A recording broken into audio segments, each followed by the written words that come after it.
Hello friends, जैसे कि आप सब जानते हैं हम कर रहे थे बिल्डिंग कंस्ट्रक्शन का एक बहुत ही इंपॉर्टेंट टॉपिक कर रहे थे, इंपॉर्टेंट चैप्टर कर रहे थे जिसका नाम था सरफेस फिनिशेस। ठीक है, तो इसके हमने 7 पार्ट कंप्लीट कर लिए था। आज हम इसका 8th पार्ट करेंगे। 8th पार्ट में हम देखने वाले हैं पेंटिंग के बारे में। ठीक है, तो इससे पहले हमने देख लिया था प्लास्टरिंग के बारे में एंड पॉइंटिंग के बारे में।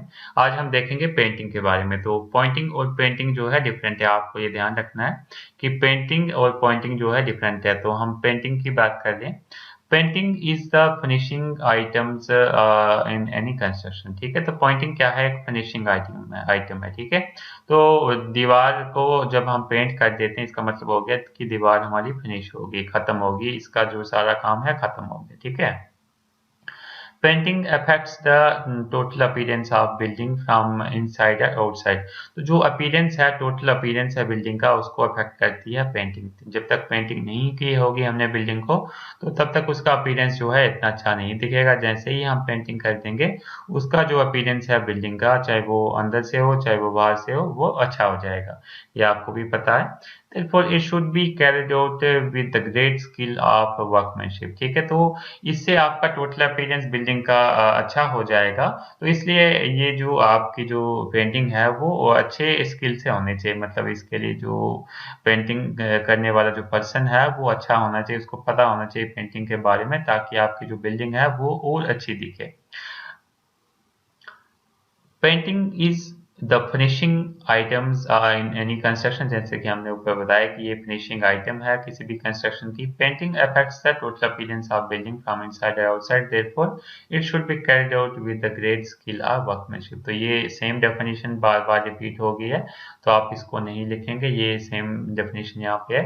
तो ये आप देख सकते हैं यहाँ पे पेंटिंग के बारे में। आई होप आपको समझ में आ गया होगा पेंटिंग क्या होती है। इसके आगे हम इसके बाकी टॉपिक भी देखेंगे। इससे पहले अगर आपने चैनल को सब्सक्राइब नहीं किया है तो प्लीज सब्सक्राइब करें। अगर वीडियो अच्छी लगे तो अपने फ्रेंड्स के साथ शेयर करें। तो पेंटिंग के बारे में हमने देख लिया, लेकिन अब क्वेश्चन आता है कि हम पेंटिंग क्यों करें? Why we do the painting. हम पेंटिंग क्यों करें, आखिर पेंटिंग की जरूरत क्या है? तो आपको पेंटिंग की डेफिनेशन से पता चल गया होगा कि हम पेंटिंग क्यों करें, आपको पता चल गया होगा। तो हम देख लेते हैं। सबसे फर्स्ट है to protect the surface from the atmospheric influence. ठीक है, तो जो भी सरफेस है उसको हम प्रोटेक्ट करते हैं, कर सकते हैं पेंटिंग से। अगर पेंटिंग की होगी तो जो भी एटमॉस्फेरिक इन्फ्लुएंस है, दैट मीन जो भी रेन वगैरह है या फिर वेदरिंग एजेंसीज है, उससे हम प्रिवेंट कर सकते हैं। To preserve them from decay. ठीक है, उसको हम प्रिजर्व कर सकते हैं। जो भी हमने बिल्डिंग बनाई, जहाँ पे भी हम पेंटिंग करेंगे, उसको हम डिके से बचा सकते हैं, मतलब खराब होने से बचा सकते हैं, ऑक्सीडेशन से बचा सकते हैं, कोरोजन से बचा सकते हैं। Next, to improve the appearance of the surface. जो सरफेस का अपीयरेंस है उसको भी हम इम्प्रूव कर सकते हैं। अपीयरेंस का मतलब हो गया जो चीज दिख रही है, तो उसका जो अपीयरेंस है वो हम अच्छा कर सकते हैं।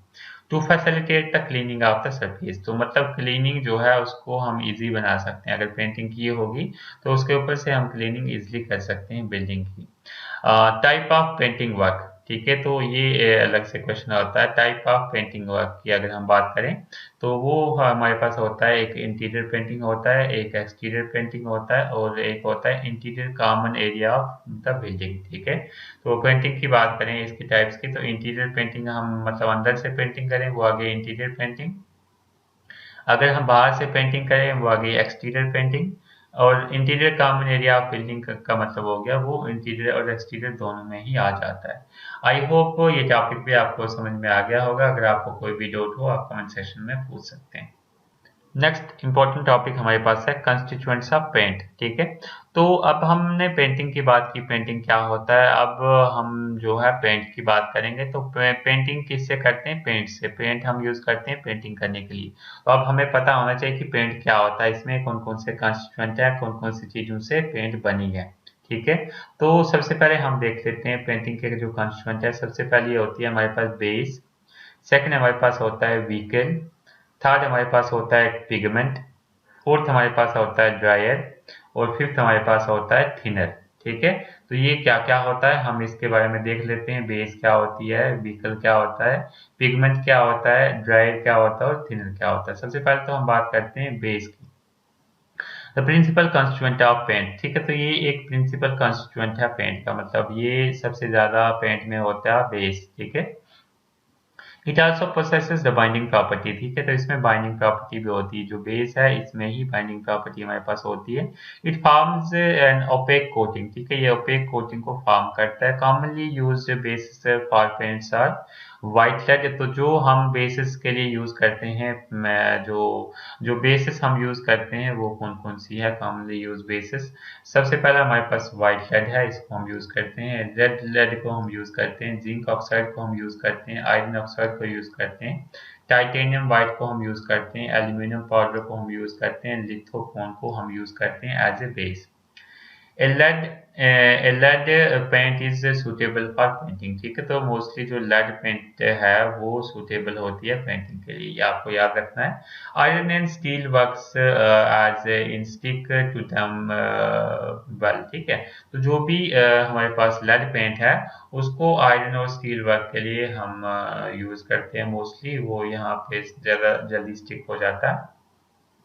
However, it affected by atmosphere reaction and hence should not be used as a final coat, ठीक है, तो एटमॉस्फेरिक जो एजेंसीज हैं उससे इसको इफेक्ट पड़ता है, इसलिए जहाँ पे हम बात करें तो फाइनल कोट के लिए हम इसको नहीं यूज करते। While zinc forms a good base but it is costly, तो जिंक जो है, जिंक कोटिंग जो है ये एक अच्छी बेस है लेकिन ये कॉस्टली है, तो ये आपको ध्यान रखना है। लिथोफोन की बात हम करें, which is a mixture of zinc sulphate and barytes, ठीक है, तो लिथोफोन की अगर हम बात करें तो ये एक मिक्सचर है, किसका मिक्सचर है, जिंक सल्फेट एंड बेराइट्स का मिक्सचर है। ये सस्ता भी आपको पड़ जाता है। इट गिव्स गुड अपीयरेंस, तो इससे अपीयरेंस भी आपको अच्छा मिल जाता है, but is affected by the day light, तो लेकिन डे लाइट से इसको अफेक्ट करता है लिथोफोन को। Hence it is used for the interior works, तो इसको हम इंटीरियर वर्क्स के लिए ही यूज करते हैं लिथोफोन को, ठीक है, तो ये चीज आपने देख लेनी है, कौन सी हमारे पास टाइप जो है, कौन सा जो बेसिस है कहाँ पे यूज हो रहा है। नेक्स्ट हमारे पास हम बात करते हैं व्हीकल्स की। व्हीकल्स क्या होता है, तो vehicles are the liquid substance, जो भी लिक्विड सबस्टेंस पेंट में हमारे पास होता है उसको हम कहते हैं vehicles, which holds the ingredient of paint in liquid suspension, ठीक है, जो कि जो भी पेंट के इंग्रेडिएंट है उसको लिक्विड सस्पेंशन में रखता है। अब ऐसा है कि जो पेंट होती है वो हमारे पास लिक्विड में रखने के लिए हमारे पास व्हीकल्स होते हैं, तो वो व्हीकल्स उसमें जो लिक्विड होता है वो उसको हम व्हीकल्स बोलते हैं। And allow them to be applied on the surface to be painted, क्योंकि अगर उसमें लिक्विड नहीं होगा तो उसको हम सरफेस पे पेंट नहीं कर पाएंगे, इसलिए उसमें लिक्विड भी होना चाहिए पेंट में, ठीक है। इसमें हम यूज करते हैं लिंसीड ऑयल यूज करते हैं, टंग ऑयल यूज करते हैं, नट ऑयल यूज कर सकते हैं, ठीक है, तो ये सारी जो है व्हीकल्स है इसमें पेंट में। Of the above four oils, linseed oil is very commonly used as a vehicle, तो जो most commonly used vehicle use होता है वो लिंसीड ऑयल हमारे पास यूज होता है। Boiling makes the oil thicker and darker, तो जो अगर हम बॉइलिंग करेंगे ऑयल की तो वो ऑयल को क्या करेगा, थिकर और डार्कर बनाएगा। Linseed oil reacts with oxygen and hardens by forming a thin film. अब देखो जैसे कि हमने लिंसीड ऑयल यूज किया, वो रिएक्ट करेगा ऑक्सीजन के साथ, क्योंकि एटमॉस्फेयर में ऑक्सीजन होती है वो सबको पता है, और क्या होगा जैसे ही लिंसीड ऑक्सीजन के साथ रिएक्ट करेगा वो हार्ड हो जाएगा और एक थिन फिल्म बना देगा वॉल पे, एक थिन फिल्म बना देगा, दैट मीन्स एक थिन कोटिंग हमें दीवार पे बन जाएगी, ठीक है। नेक्स्ट हमारे पास होता है पिगमेंट। अब पिगमेंट क्या होता है, pigments give required colour for paint, ठीक है, तो रिक्वायर्ड कलर देने के लिए हम क्या यूज करते हैं, पिगमेंट, तो रिक्वायर्ड कलर उससे मिल जाता है, जैसे रेड कलर, ब्लू कलर, तो क्या हमने देना है तो उसमें हम पिगमेंट ऐड करते हैं। They are fine particles and have a reinforcing effect on thin film of the paint, ठीक है, तो ये क्या होते हैं, फाइन पार्टिकल होते हैं, बहुत पतले पतले पार्टिकल होते हैं, have a reinforcing effect on thin film of a paint, ठीक है, तो जो पेंट हम करते हैं उस पे रीइंफोर्सिंग इफेक्ट जो है वो उससे मिल जाता है, हमें पिगमेंट से मिल जाता है। रीइंफोर्सिंग इफेक्ट क्या हो गया कि दीवार में कोई पानी ना जाए, कोई ऐसी चीजें ना जाए, तो वो रीइंफोर्समेंट का काम करता है। The common pigments for different colours are, common pigment जो है डिफरेंट कलर के हम देख लेते हैं। रेड कलर का जो पिगमेंट है वो हमारे पास है lamp black, soot and charcoal black, ठीक है। रेड कलर के पिगमेंट हमारे पास है, Venetian red, red lead, Indian red, ठीक है। ब्राउन के पिगमेंट है हमारे पास है burnt timber, raw, burnt sienna. Green के हैं हमारे पास chrome green, copper sulphate. Then blue के पिगमेंट्स हमारे पास है Prussian blue, ultramarine. Yellow के पिगमेंट है ओपारी एंड क्रोम येलो, ठीक है। उसके बाद है हमारे पास ड्राइड। ड्राइड क्या होता है? ड्राइड का हम देख लेते हैं एक बार। तो ड्राइड की अगर हम बात करें, these are the compounds of metal like lead, manganese, cobalt, ठीक है। तो ये कंपाउंड होते हैं मेटल के, ठीक है। These are the compounds of metal, these are the compounds of metal. जैसे कि हमारे पास लेड आ गया, मैंगनीज आ गया, कोबाल्ट आ गया, तो ये हमारे पास क्या है, ड्राइड आ जाते हैं। The function of dried is to observe oxygen from the air. तो इसका फंक्शन क्या है ड्राइड का? ये ऑब्जर्व करता है ऑक्सीजन एयर से, जो भी एयर में ऑक्सीजन होती है उसको ऑब्जर्व करता है, and supply it to the vehicle for hardening. और जो व्हीकल है उसको ऑक्सीजन वो सप्लाई करता है हार्डनिंग के लिए, ठीक है। ऑक्सीजन को ऑब्जर्व करके वो भेज देता है व्हीकल को ऑक्सीजन, ताकि जो व्हीकल है वो हमारे पास हार्ड हो जाए। The dryer should not be added until the paint is about to be use, ठीक है। ड्रायर को हमने तब तक ऐड नहीं करना जब तक हमने पेंट को यूज नहीं करना। जैसे कि हमने अभी पेंट को यूज करना है तो हम उसमें ड्रायर ऐड कर देंगे ताकि हम पेंट कर सकें। The excess dryer is harmful because it destroys elasticity and causes flaking, ठीक है। तो एक्सेस ड्रायर अगर हम यूज करेंगे तो वो हार्मफुल होगा। एक्सेस ड्रायर हार्मफुल क्यों होगा? इट डिस्ट्रॉयज द इलास्टिसिटी, जो इलास्टिसिटी है वो डिस्ट्रॉय हो जाएगी और हमारे पास फ्लेकिंग कॉज हो जाएगी, ठीक है। नेक्स्ट है थिनर। थिनर की अगर हम बात करें, थिनर क्या होता है? It is known as the solvent also, ठीक है। इसको हम सॉल्वेंट भी बोलते हैं, थिनर को हम सॉल्वेंट भी बोलते हैं। It makes paint thinner and hence increases the coverage, ठीक है। तो पेंट को ये थिनर बनाता है। पेंट को थिन बनाने के लिए हम थिनर को यूज करते हैं। इसके नाम से ही पता चलता है कि पेंट को हम थिन करने के लिए इसको हम यूज करते हैं। इसको हम सॉल्वेंट भी बोलते हैं। और ये कवरेज को इंक्रीज करता है। कवरेज को इंक्रीज करने का मतलब हो गया, अगर पेंट थिन है, पतली है, तो हमारे पास जो एरिया है वो ज़्यादा कवर होगा, कम पेंट से एरिया ज़्यादा कवर होगा। It helps in spreading paint uniformly over the surface. तो पेंट को यूनिफॉर्मली स्प्रेड करने में ये हेल्प करता है, क्योंकि थिनर है, इसको अगर हम पेंट में डालेंगे तो पेंट जो है इजिली हमारे पास सरफेस पे क्या हो जाएगी, स्प्रेड हो जाएगी। स्प्रेड होना होता है बिखरना। देन टर्पेंटाइन इसमें हम यूज करते हैं, टर्पेंटाइन, नफाता, ठीक है। तो ये क्या है, कॉमनली यूज थिनर हमारे पास है। After paint applied thinner evaporates and paint dries, ठीक है।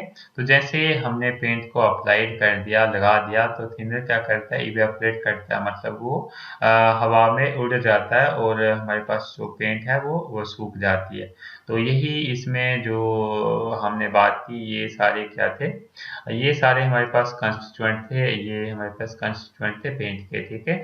आई होप इन सब चीज़ों के बारे में आपको पता चल गया होगा। फिर भी कोई डाउट हो आप कमेंट सेक्शन में पूछ सकते हैं। नेक्स्ट हमारे पास मोस्ट इंपॉर्टेंट टॉपिक है प्रॉपर्टीज ऑफ आइडियल पेंट, ठीक है। तो कौन कौन सी ऐसी प्रॉपर्टीज है, कौन कौन सी ऐसी खासियत है आइडियल पेंट की। आइडियल पेंट क्या होता है? आइडियल पेंट हो गया मतलब प्योर पेंट, जो मतलब हम कह सकते हैं कि एक्चुअल पेंट है, उसकी जो प्रॉपर्टीज है वो क्या है। तो फर्स्ट प्रॉपर्टी है, it should be possible to apply easily and freely, ठीक है। तो आइडियल पेंट वो होती है कि जिसको हम इजिली अप्लाई कर सकें, ठीक है, इजिली अप्लाई कर सकें और फ्रीली अप्लाई कर सकें। ऐसा ना हो कि हमें दिक्कत हो अप्लाई करने में, पेंट अप्लाई करने में। नेक्स्ट है, it should dry in reasonable time, ठीक है। तो रीजनेबल टाइम में ड्राई होनी चाहिए, रीजनेबल टाइम में सूखनी चाहिए पेंट। अगर ज़्यादा टाइम लगाएगी सूखने में तब भी दिक्कत है, अगर कम टाइम भी लगाएगी तब भी दिक्कत है। तो रीजनेबल टाइम लगना चाहिए, ठीक है। उसके बाद हम बात करते हैं, it should form hard and durable surface, ठीक है। तो hard and durable surface form होनी चाहिए अगर हम पेंट करते हैं किसी एरिया पे, तो मतलब एक फिल्म डेवलप होनी चाहिए वॉल पे। It should not be harmful to the health of workers, मतलब जो वर्कर्स वहाँ पे काम करते हैं, पेंट करते हैं, उनकी हेल्थ पे कोई भी इफेक्ट नहीं होना चाहिए पेंट से, तो वो भी हमें ध्यान रखना है। It should not B easily affected by atmosphere, मतलब एटमॉस्फेयर से इसको कोई भी असर नहीं होना चाहिए, एटमॉस्फेयर से खराब नहीं होनी चाहिए पेंट। अगर खराब होगी तो उसको लगाने का कोई भी फायदा नहीं है। अगर नेक्स्ट पॉइंट की अगर हम बात करें, it should possesses attractive and pleasing appearance. तो जो अपीयरेंस है उसका हमारे पास पेंट का वो एक अट्रैक्टिव अपीयरेंस होना चाहिए, मतलब देखने में बहुत अच्छा दिखना चाहिए और प्लीजिंग अपीयरेंस होना चाहिए। It should form a thin film of uniform nature. तो ठीक है, तो उसने जो पेंट है उसने एक थिन फिल्म फॉर्म करनी चाहिए जो यूनिफॉर्म नेचर की हो। That is it should not crack, मतलब क्रैक नहीं आने चाहिए उसमें। It should possesses good spreading power. तो स्प्रेडिंग पावर जो है अच्छी होनी चाहिए, दैट मीन्स इजिली वो स्प्रेड होनी चाहिए paint. It should be cheap. Cheap का मतलब होता है सस्ती, तो जो हम पेंट यूज कर रहे हैं वो सस्ती भी होनी चाहिए, ठीक है। आई होप आपको ये टॉपिक भी क्लियर हो गया होगा। इससे पहले वाले टॉपिक जो भी मैं पढ़ा रहा हूँ आपको क्लियर हो रहे हैं आस्ता आस्ता। तो अगर आपको फिर भी कोई डाउट हो आप कमेंट सेक्शन में पूछ सकते हैं, और मुझे ये ज़रूर बताएं कि आपको कौन सा टॉपिक इसमें से अच्छा लगा। और अभी तक आपने वीडियो को अभी तक आपने चैनल को सब्सक्राइब नहीं किया तो प्लीज़ सब्सक्राइब कर लें। अगर आपको वीडियो अच्छी लगे तो शेयर करना मत भूलें। Thank you.